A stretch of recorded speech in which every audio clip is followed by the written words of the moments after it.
하나님 말씀 마가복음 6장 34절에서 44절까지 보시겠습니다. 마가복음 6장 34절에서 44절까지 제가 봉독해 드리겠습니다. 예수께서 나오사 큰 무리를 보시고 그 목자 없는 양 같음으로 인하여 불쌍히 여기사 이에 여러 가지로 가르치시더라. 때가 저물어 가매 제자들이 예수께 나와 여짜오되 이곳은 빈들이요 날도 저물어 가니 무리를 보내어 두루 촌과 마을로 가서 무엇을 사 먹게 하옵소서. 대답하여 이르시되 너희가 먹을 것을 주라 하시니 여짜오되 우리가 가서 200데나리온의 떡을 사다 먹이리이까. 이르시되 너희에게 떡 몇 개나 있는지 가서 보라 하시니 알아보고 이르되 떡 5개와 물고기 2마리가 있더이다 하거늘 제자들에게 명하여 그 모든 사람으로 떼를 지어 푸른 잔디 위에 앉게 하시니 때로 100명씩 또는 50명씩 앉은지라. 예수께서 떡 5개와 물고기 2마리를 가지사 하늘을 우러러 축사하시고 떡을 떼어 제자들에게 주어 사람들에게 나누어 주게 하시며 또 물고기 2마리도 모든 사람에게 나누시매 다 배불리 먹고 남은 떡 조각과 물고기를 12바구니에 차게 거두었으며 떡을 먹은 남자는 5,000명이었더라. 아멘. 예수님께서 이 세상에서 오셔서 하신 일은 자신이 하나님이시다 하는 거예요. 예수님이 내가 사람으로 보이지만 내가 하나님이시다. 그리고 너희를 구원하러 오신 구원자 그리스도가 되신다 하는 것을 이제 보여주려고 하셨는데 그것이 어떤 이적을 행하는 것을 가지고 그렇게 많이 하셨습니다. 그 이적들을 보면은 사람이 할 수 없는 이것은 사람이 하는 일이 아니고 하나님이시구나. 그리고 그 이적을 통해서 하시는 일은 없는 병든 자를 고쳐주시고 구원해 주시는 그런 일들을 주로 하셔요. 그래서 그것을 보면서 예, 이분이 하나님이시구나, 그리스도가 되시는구나 하는 것을 알게 하기 위해서 이적을 행하셨는데 오늘 본문 얘기는 아니지만 예수님께서 이 세상에 오셔서 첫 번째 행하신 이적은 혼인잔치 집에 가서 물로 포도주를 만드시는 그런 일이었습니다. 영국의 그 옥스퍼드 대학의 어느 교수님이 시험 문제를 냈는데 요한복음 2장에 있는 예수님께서 물로 포도주를 만든 사건에 대해서 서술하라, 이런 문제를 냈다고 합니다. 그래서 이 시험 문제를 받아둔 학생들은 자기 생각대로 여러 가지 이제 대답들을 썼는데 어떤 믿음이 없는 학생은 이거 말도 안 되는 비과학적인 이런 문제 이걸 이런 얘기가 성경에 있어서 하나님 엉터리야, 이렇게 이제 자기 의견을 제시했을 것 같고 또 믿음이 있는데 좀 시원치 않은 믿음을 가진 학생은 그래 말이야, 사람이 만든 이런 거짓말을 왜 성경에다 기록해가지고 우리를 혼란스럽게 욕먹게 만드는가, 이렇게 이제 썼을 것입니다. 그런데 한 학생이 간단하게 답을 썼는데 참 기가 막힌 대답이었어요. 한번 들어보세요. 물이 그 주인을 만나니 얼굴이 붉어졌더라. 물이 주인 되시는 그 예수님을 만나니까 얼굴이 붉어졌는데 그게 포도주라, 이 말이에요. 참 시적으로 이 사람 믿음이 있는 사람이잖아요. 그 물이 하나님을 만나니까 그 얼굴이 붉어져서 포도주가 됐다. 믿음 있고 좋은 그런 답을 썼는데 이 답을 쓴 사람이 그 훗날 영국의 유명한 시인이 된 바이런이라는 그런 사람의 해답이었다 그래요. 그래서 이 시험 문제의 답은 100점을 맞았고 최고 학점을 받게 만들었다 그랬습니다. 그래서 물이 주인을 만나니 얼굴이 붉어졌다. 참 믿음 있고 참 멋있는 말씀이다. 그래 생각을 합니다. 오늘 우리가 읽은 이 본문은 물이 포도주가 된 사건 못지않게 엄청난 하나님의 능력이 발휘된 그런 사건인데, 이것은 이제 오병이어의 기적이다. 이렇게 이제 우리가 부릅니다. 보리떡 5개와 물고기 2마리로 남자만 5,000명을 배불리 먹게 했다. 그래서 제가 이 사건을 가지고 한 문장으로 한번 서술을 한번 해보시오. 그래 이제 저한테 문제를 냈는데, 보리떡 5개와 물고기 2마리가 그 원 주인을 만나니 수만 명을 배불리 먹게 하였더라. 좀 시원찮죠? 제가 이걸 가지고 숙제를 여러분에게 내드릴 거예요. 한번 이 본문을 읽어보시고 멋있는 그 문장이 생각나거든 저한테 카톡으로 보내주시면 제가 1등을 골라서 선물을 드리도록 하겠습니다. 한번 읽어보시고 멋있게 한번 표현을 한번 해보시기 바래요. 이 오병이어의 기적 이 사건은 사람들이 이제 많이 들어봐서 잘 아는 사건이고 또 여러 가지 각도에서 해석을 할 수 있는 그런 사건인데요. 저는 오늘 이 본문의 주제를 너희가 먹을 것을 주라, 너희가 먹을 것을 주라 하신 예수님의 말씀을 오늘 이 본문 말씀의 주제로 정하고 오늘 설교 제목입니다. 너희가 먹을 것을 주라. 한번 따라해야 돼. 너희가 먹을 것을 주라. 이게 오늘 예수님 우리에게 하신 말씀이에요. 니들이 먹을 걸 줘라. 예수님이 하신 말씀으로 듣고 그 의미를 한번 살펴보겠습니다. 첫째는 그 목자 없는 양 같음으로 인하여 불쌍히 여기사. 그 목자 없는 양 같음으로 인하여 불쌍히 여기사 하는데 본문 34절을 제가 다시 한번 읽어드리면 예수께서 나오사 큰 무리를 보시고 그 목자 없는 양 같음으로 인하여 불쌍히 여기사 이에 여러 가지로 가르치시더라 라고 이렇게 말씀하고 있습니다. 예수님께서 너희가 먹을 것을 주라 라고 하셨는데 먹을 것을 주어야 할 대상이 누군가를 얘기하는 거예요. 어떤 사람에게 너희가 먹을 것을 주라 라고 하셨는가를 이 본문을 통해서 알 수가 있는데 목자 없는 양 같은 사람들, 그래서 불쌍한 사람들, 그런 사람들이 우리가 먹을 것을 주어야 할 대상이다 이런 말씀입니다. 이 오병이어의 기적은 이제 30절부터 이렇게 시작이 되는데 30절부터 앞절에는 이 오병이어의 기적이 일어날 당시의 배경을 설명을 하고 있습니다. 우리가 지난번에 예수님께서 제자들 2명씩 짝지어서 파송을 해서 하나님 나라를 선포하게 그렇게 했는데 그 복음을 전하고 이제 제자들이 돌아왔습니다. 그래서 그 제자들도 나가서 기적을 베풀고 예수님도 기적을 베풀고 하니까 사람들이 이제 더 몰려들기 시작을 했습니다. 그래서 미처 쉴 시간도 없어서 피곤한데도 불구하고 사람들이 막 몰려오는 거예요. 그래서 예수님이 야 너희들 좀 한적한 곳에 가서 피해가지고 좀 쉬어라. 너희들 너무 피곤하니까 안 되겠다. 그래서 이제 한적한 곳으로 이렇게 피해 갔는데 근데 사람들이 어떻게 알고 먼저 와 있어 거기에. 먼저 거기 사람들이 와서 진을 치고 있었다. 그랬습니다. 예수님께서 그들을 보자 참 목자 없는 양 같아서 불쌍히 여겼다. 거기 모인 사람들은 육신적으로도 목자 없는 양 같은 그런 사람들이었어요. 당시 이스라엘은 로마의 나라를 빼앗긴 상태, 나라가 없어요.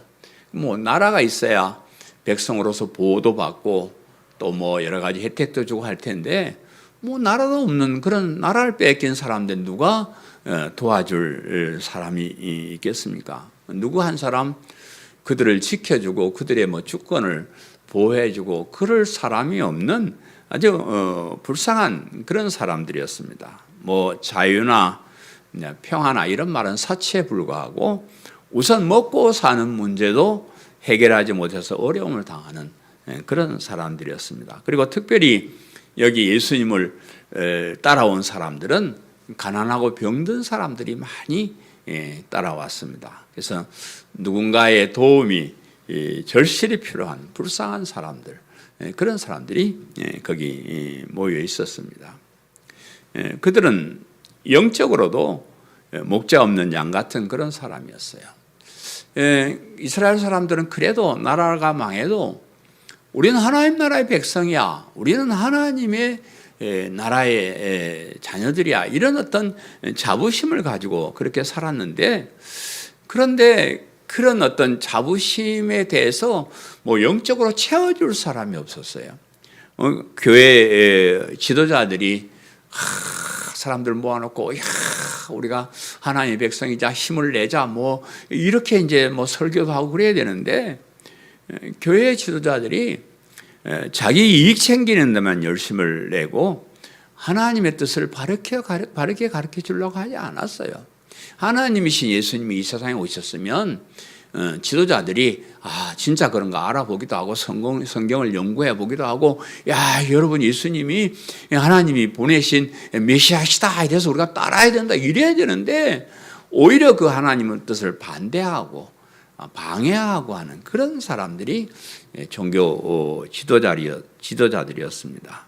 뭐 그 지도자들도 하나님의 뜻을 모르는데 어떻게 백성들을 가르치겠습니까? 그래서 참 그런 영적으로도 참 어려운 시대에 그런 사람들이었습니다. 그래서 우리가 잘 아는 시편 23편 다윗의 시에 이렇게 노래하죠. 여호와는 나의 목자시니 내게 부족함이 없으리로다.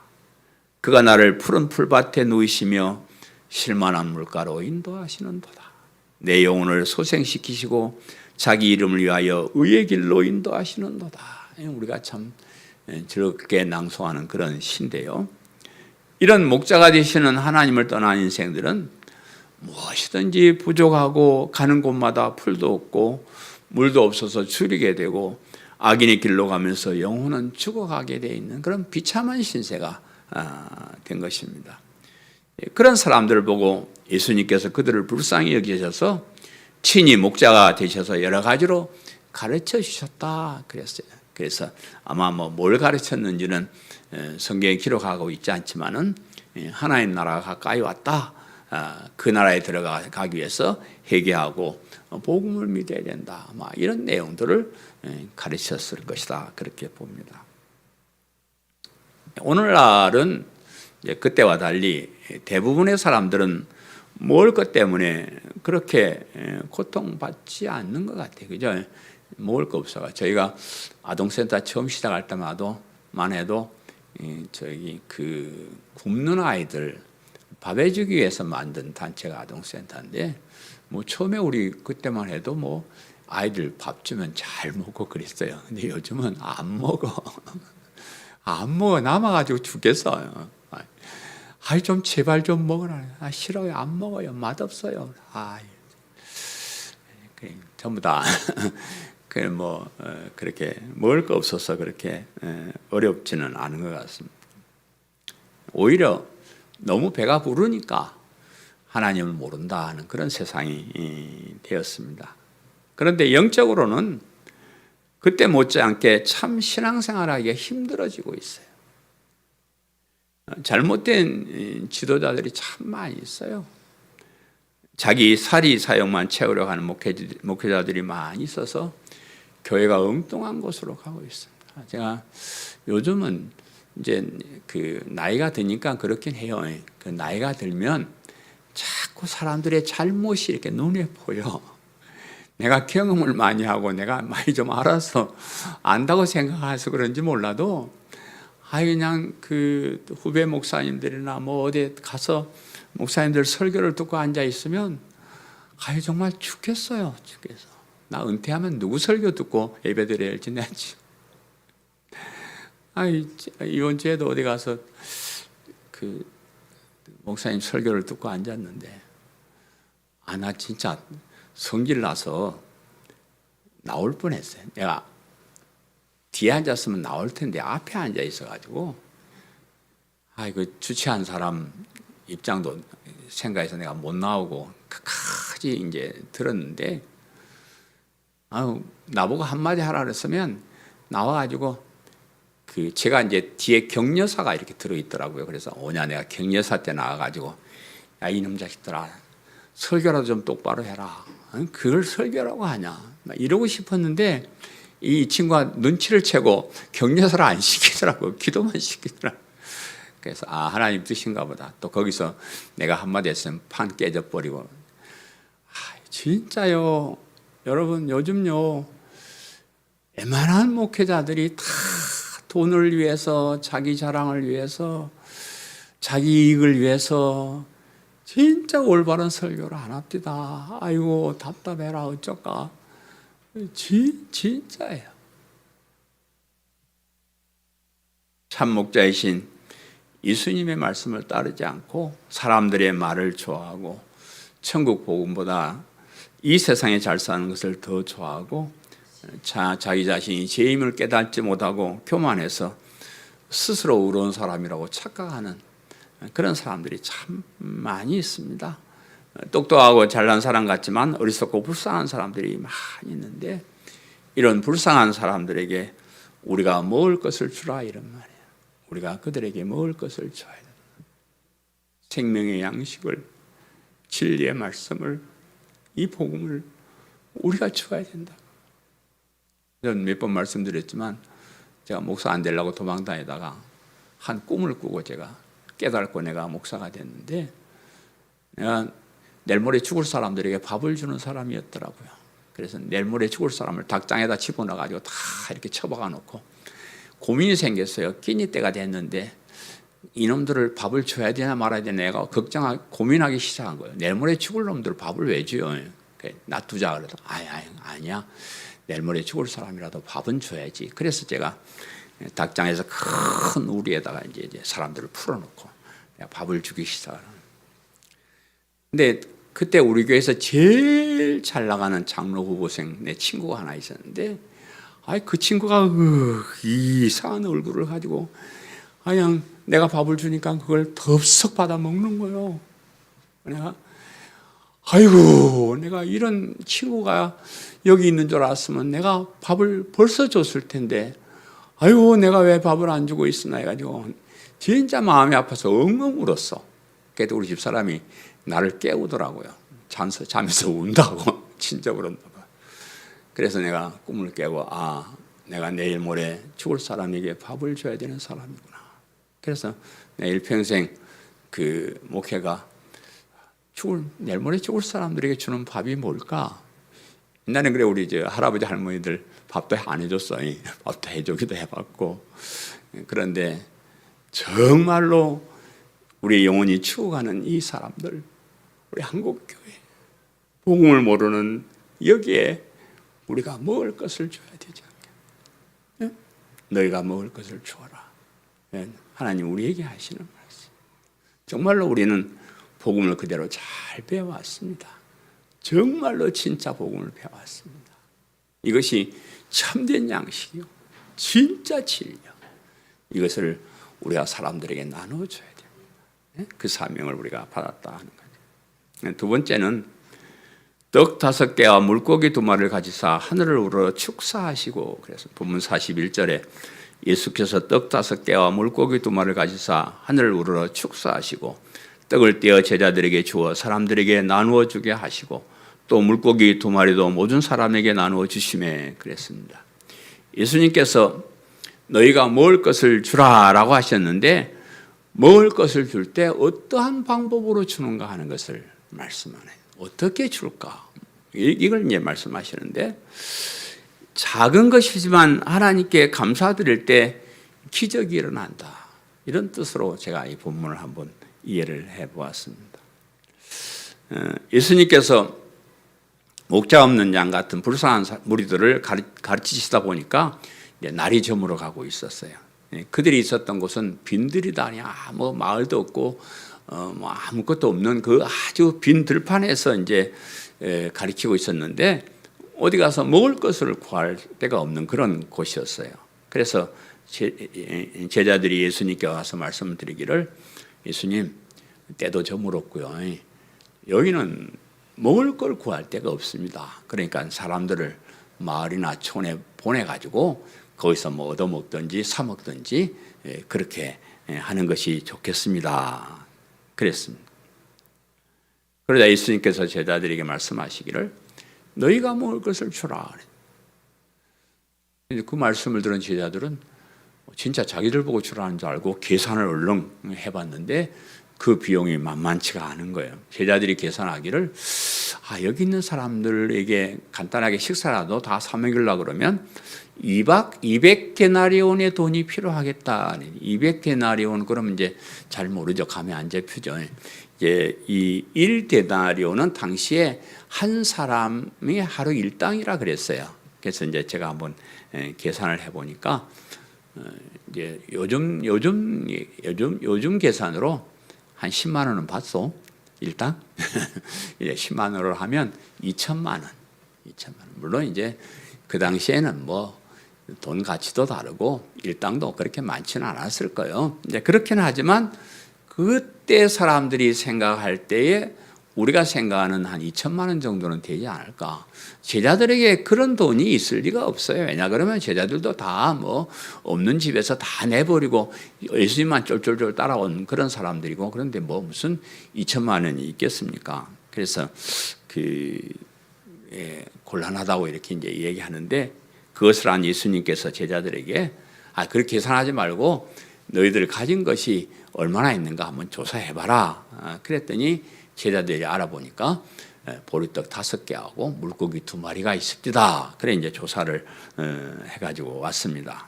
그래서 이제 요한복음에는 이 보리떡 5개와 물고기 2마리는 어떤 한 아이가 도시락 싸온 것이라, 이렇게 이제 한 아이가 아마 식사하려고 도시락을 싸온 것 같습니다. 그것이다 이렇게 이제 기록을 하고 있습니다. 여기 이제 떡은 서양식으로는 빵이라 이렇게 표현하고요. 요한복음에는 우리는 떡이라 했는데 요한복음은 보리떡이라 이렇게 이제 얘기했는데, 이 떡 중에서 제일 싸고 맛이 없어서 노동자들이나 먹는 흔한 떡이다 이렇게 이제 주석을 해요. 그러니까 뭐 맛있고 그런 것이 아니고 그냥 끼니 때우기 위해서 만든 보리떡, 보리빵 뭐 그런 것이다 이제 이렇게 얘기하고, 물고기도 큰 물고기가 아니고 아주 작은 물고기로 보이는데, 그 멸치와 같은 아주 작은 것이 멸치하기는 너무 좀 그렇긴 한데요. 그 아주 작은 물고기라는데, 여기 이 물고기란 말이 익두스란 말인데, 나중에 이제 초대교회 성도들은 비밀리에 내가 그리스도임을 얘기할 때 이 물고기를 그렸어요. 여기를 상징하고 그러는데, 그 익두스라는 그 말의 단어 하나하나 따지면 예수님은 하나님의 아들 그리스도 구원자시다, 그런 뜻이 첫자가 익두스라는 뜻이에요. 그래서 이 사람들이 물고기로 5천 명을 먹이신 사건을 기억하고 내가 그리스도인이라 할 때 이 물고기를 이렇게 그려서 비밀리에 표현한 그런 물고기입니다. 이제 여기서 말하고자 하는 건 아주 작고 보잘것도 없고 별거 아닌 거다, 이제 이런 뜻으로 얘기하는데, 그런 것인데 예수님을 만나니까 엄청난 능력을 발휘하다, 이런 말. 그 보잘것없는 작은 것을 가지고 예수님께서 하늘을 우러 축사하셨다 이 말인데, 여기 축사하셨다는 말은 조금 고급스럽게 표현해야 돼요. 그냥 감사하셨다 이렇게 하시면 돼요. 감사하는, 예수님께서 그 떡을 가지고 하나님께 하늘을 우러러 하나님 감사합니다, 여기 이런 것이 있네요, 막 그런 감사 기도를 드린 것으로 이렇게 보이는데, 비록 작은 것이지만 하나님께 감사드릴 때 엄청나게 큰 것이 된다 하는 그런 뜻으로 우리가 받아들입니다. 세상에는 많은 것을 가지고 있으면서도 원망하고 불평하는 사람이 있고요, 작은 것을 가지고 있으면서도 감사하는 사람이 있더라고요. 뭐 많이 있어도 맨날 원망 불평하고 다니는 사람, 아무것도 없어도 늘 감사하고 다니는 그런 사람이 있습니다. 많은 것을 가지고 있으면서도 나눠줄 줄 모르는 그런 사람이 있고요, 별로 가지지도 못했으면서도 만나면 뭘 주려고 애를 써서 하는 그런 사람도 있습니다. 인간적으로 따지고 계산하는 사람은 남에게 나눠주지 못해요. 우리 목사님들도 이렇게 보면 뭐 계산할 줄 알고 따질 줄 아는 사람은 남에게 나눠주지 못합니다. 제가 자주 드리는 말씀이지만 머리가 좋아서 계산을 잘 할 줄 아는 사람 곁에 가면 얻어먹을 게 없어요. 머리 좋은 사람 옆에 가지 마시오. 머리 좋은 사람이 계산할 줄도 알면 진짜 먹을 게 없어요. 왜냐 그러면 그 사람은 내가 이 돈을 벌려고 얼마나 고생했는가를 계산할 줄 아는 사람이에요. 돈이 쉽게 벌어집니까? 사람들은 자꾸 내 주머니에 있는 돈 달라 했었는데 이 돈을 쉽게 벌었어요? 아니요. 엄청난 노력해가지고 애써가지고 직장에 안 입고서 들어가면서 월급 받았고 뭐 사업하면서 뭐 안 입고 그러면서도 그래가 돈 벌었는데 왜 이걸 달라고 그래? 그거 못 줍니다. 그럼 못 주는 거예요. 또 앞으로 남은 생애에 내가 돈이 많이 필요한 것을 계산할 줄 아는 사람 못 주는 거예요. 뭐 내가 내일 모레 아플 줄도 모르고 또 뭐 애들 뭐 등록금도 줘야 되고 뭐 쓸 돈이 많이 있는데 그거 계산할 줄 아는 사람이 돈 있다고 남 주겠어? 그래 못 줍니다. 근데 모든 것이 다 하나님의 은혜이고 또 하나님 은혜로 구원받은 것이 얼마나 큰 것임을 아는 사람은 하나님께 감사할 줄 아는 사람이고 그 받은 은혜의 1000분의 1, 10,000분의 1이라도 갚는 은혜를 갚는 그런 심정으로 나눠주는 것. 여러분 뭐 가지고 계세요? 우리 교회 성도인은 별로 가진 것이 없어요. 비록 그것이 보리떡 5개, 물고기 2마리 정도의 아주 보잘것없는 것이라 할지라도 하나님 은혜에 감사하는 마음으로 살면 또 감사하는 마음으로 그 은혜에 보답하려는 마음으로 사람들에게 나눠주고 하는 그런 마음을 가지고 살면 엄청난 능력을 발휘할 수 있다. 그건 우리가 작은 것 나눠주는 거 별거 아닙니다. 그렇지만 그것이 나눠주면 온 세상이 나눠주는 사람이 되면요 세상 참 살기 좋은 세상이 되는 거예요. 근데 내만 가지고 나만 그러면 참 서글프고 힘든 그런 세상이 되는 겁니다. 작은 것에도 감사할 줄 알면 큰 일을 할 수 있다는 것 기억하시기를 바라요. 우리가 남에게 나눠주는 것은 감사하는 마음, 하나님께 받은 것 감사하는 마음, 그런 마음만 있으면 여러분 아주 작은 것, 작은 달란트, 작은 돈, 작은 것이라도 그것으로 엄청난 일을 할 수 있다는 것, 그것을 믿음으로 한번 생각해 보시며 사시기를 바랍니다. 아멘. 마지막 세 번째는 다 배불리 먹고 그랬습니다. 본문 42절 44절에 다 배불리 먹고 남은 떡 조각과 물고기 12바구니에 차게 거두었으며 떡을 먹은 남자는 5,000명이었더라. 예수님께서 너희가 먹을 것을 주라라고 하셨는데 그 먹을 것을 준 결과를 이야기하는 거예요. 그 작은 것을 나눠줬는데 그 결과가 어떤 것인가 하는 것을 말씀을 하고 있는데 그 결과가 거기 모인 모든 사람이 다 배불리 먹고도 남았다. 이렇게 말씀을 하세요. 사람들을 50명씩, 100명씩 이렇게 식사 대열로 이렇게 둘러 앉혀놓고 예수님이 축사하신 감사드린 그 떡과 물고기를 그들에게 나누어 주기 시작을 했습니다. 그런데 그 결과 거기 모인 모든 사람들이 다 배불리 먹고 남은 것이 12광줄이나 되었다. 이렇게 말씀을 하고 있고요. 거기서 배불리 먹은 사람의 수가 남자만 해도 5,000명이 되더라. 그때는 남자만 셌어요. 나는 뭐 남자만 셌는데 여자하고 아이들을 합하면 뭐 10,000명이나 20,000명은 되지 않았을까 이렇게 이제 봅니다. 배고픈 시절에 배불리 먹는다는 것은 그것도 수천 수만의 사람들이 다 배불리 먹을 수 있다는 것은 정말 놀랍고요. 정말로 소중한 일입니다. 만약에 거기 모인 사람들이 모인 사람들 중 일부가 뭐 먹지 못했거나 또 먹어도 이거 먹은 것 같지 않고 뭔가 신세만 졌네 뭐 이랬으면은 그건 뭐 잘못하면 소요가 일어나기도 하는 거예요. 왜 나는 안 주냐? 왜 우리는 적게 주느냐? 야, 똑바로 해라. 공평하게 해라. 그래 사람들이 막 불평을 하고 원망을 할 텐데, 아이 다 배불리 먹고, 아이 또 남아도니까 뭐 그런 말 할 사람이 없는 거죠. 참 다 배불리 먹었다. 참 중요한 얘기.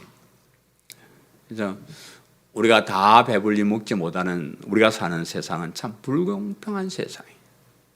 어떤 사람은 부자로 잘 살아서 배 터져서 죽고, 어떤 사람은 가난하게 참 어려서 배고파 죽고, 그것이 우리가 사는 세상. 우리나라는 다 뭐 이렇게 굶어 죽는 사람 없지만 저 뭐 아프리카나 못 사는 나라 가면요 지금도 굶어 죽는 사람 많답니다.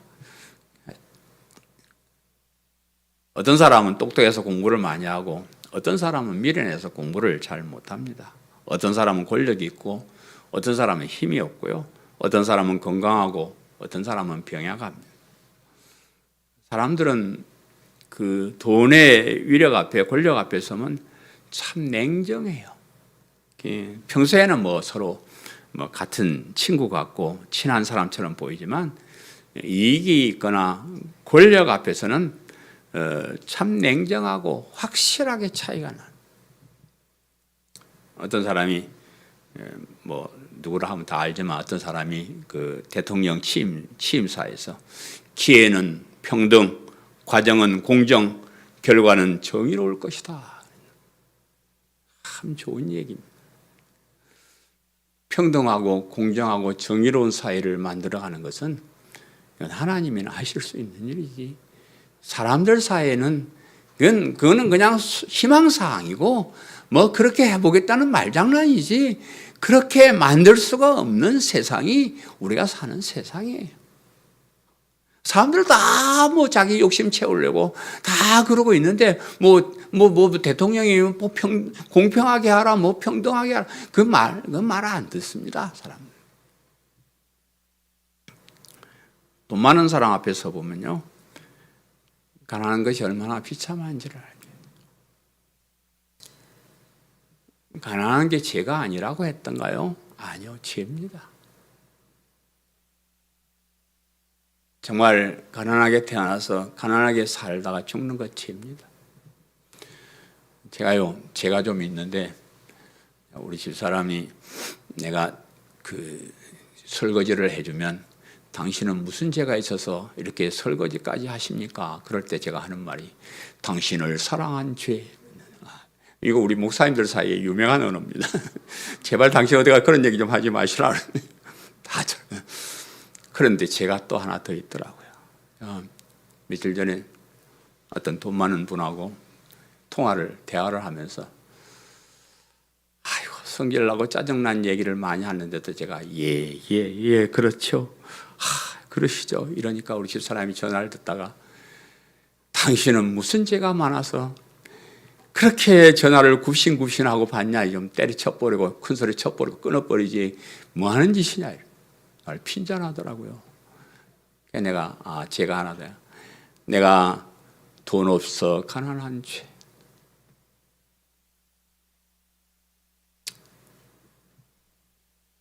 돈 없어 가난한 죄.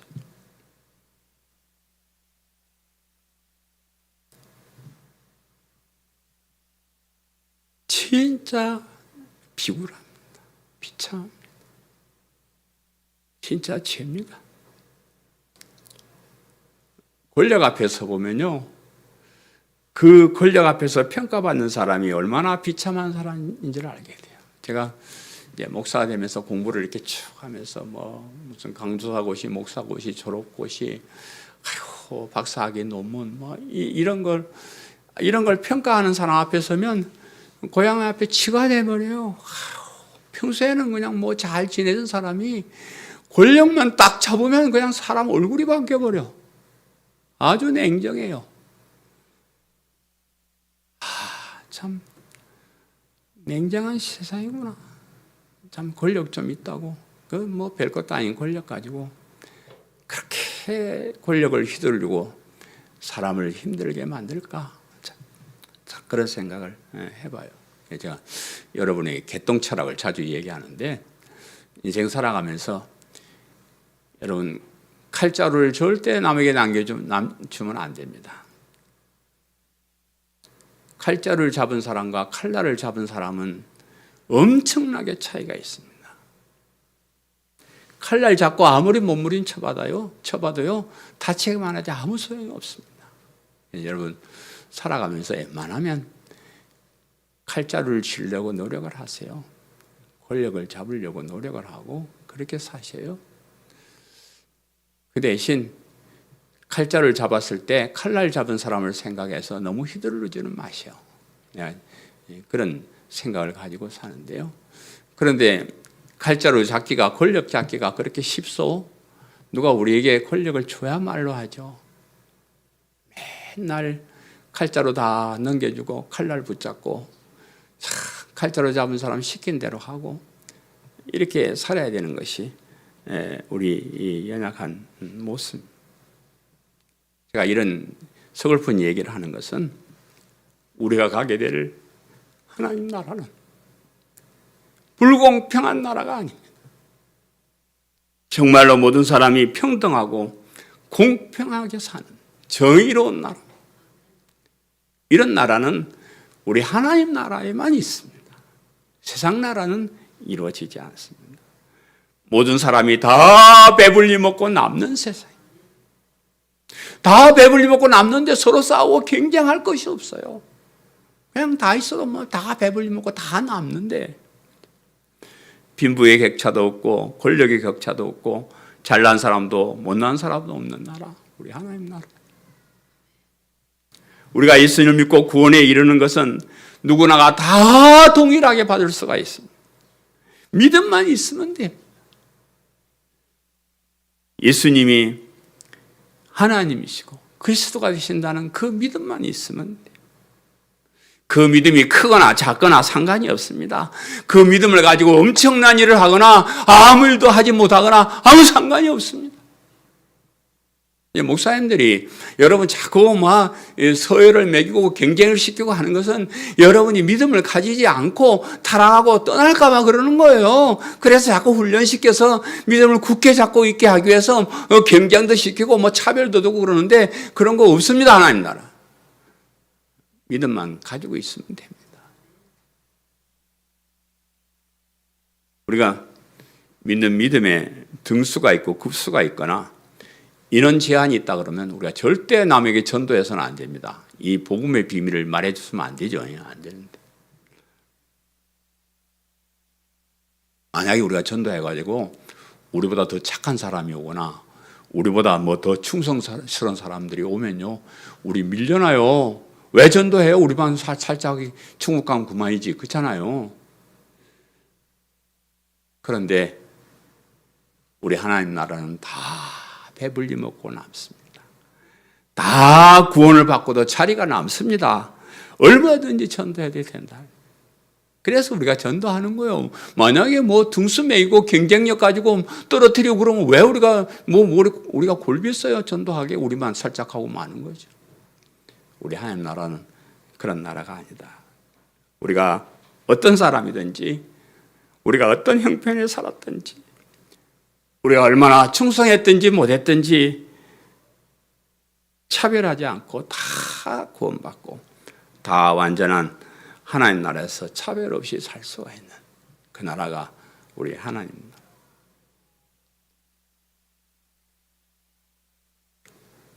나라. 다 배불리 먹고 이 말은 그 한 절입니다. 여러분 이제 성경에서 제일 짧은 절이 이제 있는데 그 짧은 절이 오늘 이 본문에 다 배불리 먹고 이 한 절입니다. 다 배불리 먹고 항상 기뻐하라는 데살로니가 전서에 있는 말씀. 그것이 똑같이 공동일이에요. 이제 이 장절은 중세 시대 때 1500년대에 와서 사람들이 이제 편의상 이렇게 찾아보기 쉽게 나눈 건데 그 장절을 나눌 때도 저는 성령님께서 역사하셨다 이렇게 보는 거예요. 그리고 성령님의 역사를 따라서 장조를 나눈 사람이 다 배불리 먹고 뭐 그 남은 조각 이렇게 쭉 같이 썼으면 좋은데 다 배불리 먹고를 한 절로 딱 독립을 시켜요. 그것은 이 다 배불리 먹고가 참 중요한 의미를 가진다는 거예요. 그죠? 우리 하나님 나라는 다 배불리 먹는 나라. 우리가 가진 믿음은 다 구원받을 수 있는, 그죠? 우리가 가는 하나님 나라는 차별이 없는 나라. 모든 사람들이 다 행복하게 살 수 있는 그런 나라다. 그런 의미로 우리가 받아들이는 겁니다. 물이 그 주인을 만나니 얼굴이 붉어졌더라. 그죠? 떡 5개와 물고기 2마리가 원 주인을 만나니 수만 명도 다 배불리 먹게 하더라. 우리가 구원의 주인이신 예수님을 만나면, 예수님이 하나님이시며 그리스도가 되심을 믿고 알기만 하면 다 변화되고 다 구원을 받습니다. 다 영원한 하나님 나라에서 평등하고 공평하고 정의롭게 살 수 있다. 그것이 오늘 우리에게 주는 교훈입니다. 우리가 받은 것이 보리떡이나 물고기 같이 보잘것없는 것이지만 그것을 하나님께서 주신 것으로 알고 감사하면 기적 같은 삶을 우리가 살 수가 있다는 겁니다. 많은 사람들에게 이 엄청난 복을 나누어 줄 수 있고 다 구원을 받을 수 있게 하는 너무나 귀한 것임을 잊지 마시기를 바랍니다.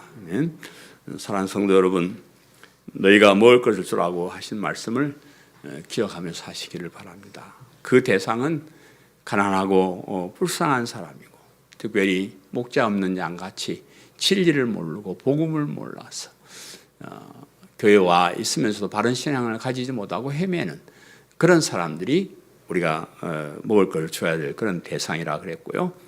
그 방법은 우리가 가진 아주 작은 것이라도 하나님 앞에 감사하고 그것을 통해서 주의 일을 하려고 마음만 먹으면 우리가 엄청난 일을 할 수가 있다는 그런 말씀이고요.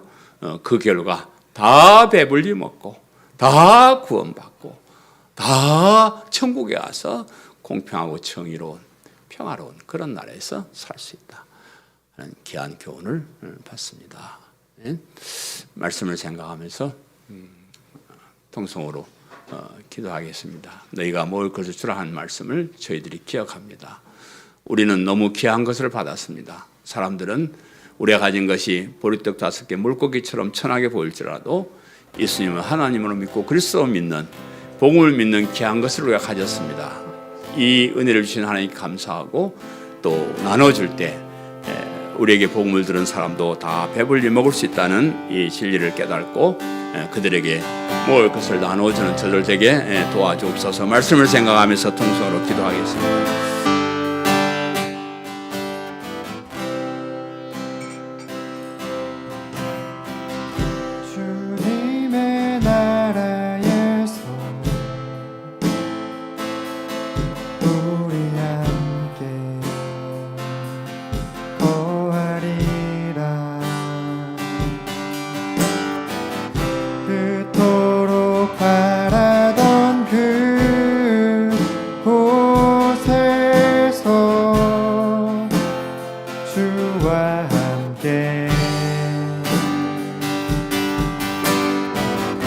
사자와 어린 양이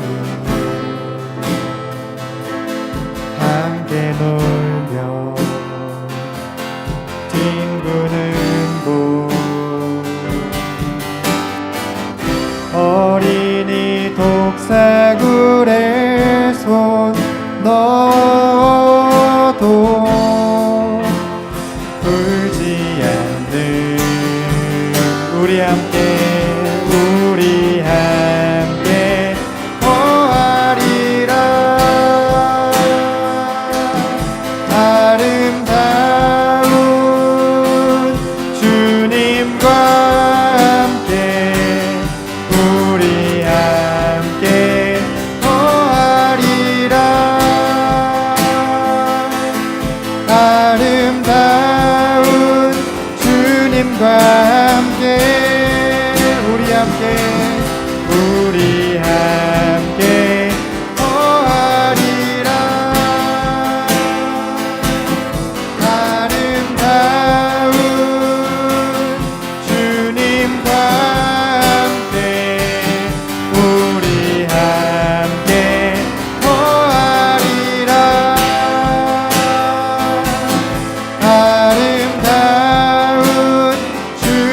하늘과